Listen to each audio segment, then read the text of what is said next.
ஆண்டவரோட இல்லாத வாழ்க்கையில அமைதி வேண்டாம். நீங்க ஆண்டவரத்துல எல்லாரும் சொல்லுங்க, என்ன அடிச்சிருங்க ஆண்டவரே. அதான் தாவீது சொல்லும்போது சொல்றான், ஆண்டவரே நான் செஞ்ச தப்புக்கு என்னை மட்டாய் தண்டியும். என்னை எப்படி தண்டிங்க?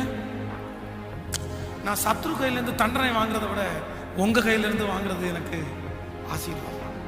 ஜெபிங்க. உங்களை விட்டு பிரித்து போனேன்னா என்னை சமாதானமா வைக்காதீங்க ஆண்டவரே. எனக்கு பிரச்சனையை கொடுத்துட்டே இருங்க ஆண்டவரே.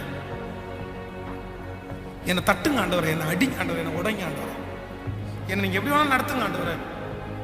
எனக்கு தேவை, நான் உங்களோட எப்பவும் உங்களோடயே இருக்கணும். ஆனால் எனக்கு தெரியும், இந்த செய்தி இங்கே இருக்கிற யாரோ ஒருத்தருக்கு, இந்த சத்தத்தை கேட்குற யாரோ ஒருத்தருக்கு கர்த்தர் தெளிவாக பேசிட்டு இருக்கிறார். தெளிவாக பேசிட்டு இருக்காரு. வேணாம் பிரதர், வேணாம் சிஸ்டர். ஆண்டவருடைய அமைதிக்கு பின்னாடி